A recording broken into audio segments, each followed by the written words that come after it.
Crunchyroll. Est-ce que vous connaissez ce site web? Bonjour à tous, ici c'est Manga Judge et aujourd'hui on va parler d'un animé qui a été adapté d'un webtoon. C'est la première fois que j'en parle. Hurrah! On va parler d'un webtoon. Enfin, d'un animé basé sur un webtoon. Bon bref, vous m'avez compris. Et donc c'est réalisé par Crunchyroll. Ils le publient depuis leur Instagram depuis 2 semaines, de quoi j'ai commencé à regarder la série. Donc c'est Tower of God. C'est l'histoire d'une tour qui vous donnera tout ce que vous voulez. De la richesse, du pouvoir, de l'autorité, de la vengeance.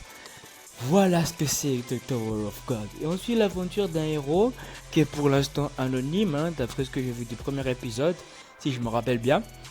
Et franchement, ça déboîte. Un héros qui veut arriver en haut de la tour pour retrouver son ami qu'il a perdu en chemin, je présume.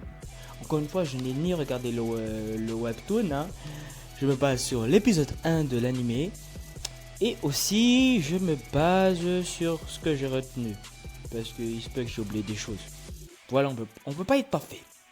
Du coup, vous n'avez pas commencé à me faire chier dans les commentaires et à écrire non mais c'est pas vrai, t'as oublié tel détail. Non, on va se calmer. Mais on a évoqué l'ami tout à l'heure, alors parlons-en. Un peu plus tard dans l'épisode, on se rend compte que le héros n'est pas nommé et que le héros est en fait un jeune perdu qui a été lâché au milieu de la tour en quelque sorte et qui a été recueilli par une fille qui va disparaître mystérieusement quand même. Elle va disparaître avec des étoiles et tout ça, ça va être n'importe quoi. Mais c'est là que j'ai trouvé la série intelligente dès le premier épisode. C'est qu'elle avance aucune évidence. Non seulement, voilà, comment expliquer ça? En fait, même et en ayant vu le premier épisode, croyez-moi, vous ne serez pas plus avancé que les informations que je vais dire là.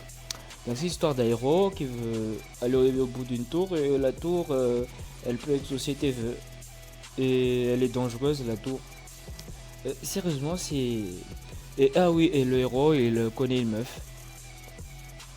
Bon, c'est à peu près tout ce que tu peux réellement savoir sur cette œuvre après le visionnage du premier épisode. Elle ne dévoile rien. Et c'est à la fois très bien, car ça pousse le lecteur à vouloir regarder la suite, mais ça peut être une technique dangereuse également, car certains points énumérés au début peuvent être non mentionnés à la fin, et peuvent être aussi problématiques dans ce cas-là, comme... Qu'est-ce que j'ai retenu de cet épisode pilote?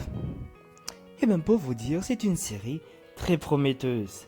À mes yeux, que ce soit l'animation, le scénario, les trames scénaristiques, le fait de pas tout dire aux lecteurs et aux spectateurs, je trouve ça vachement intelligent et cette série, elle en jette. Je vous la conseille. Et je n'aurai qu'une chose à rajouter à ça. Les mangas, c'est plus fort que toi.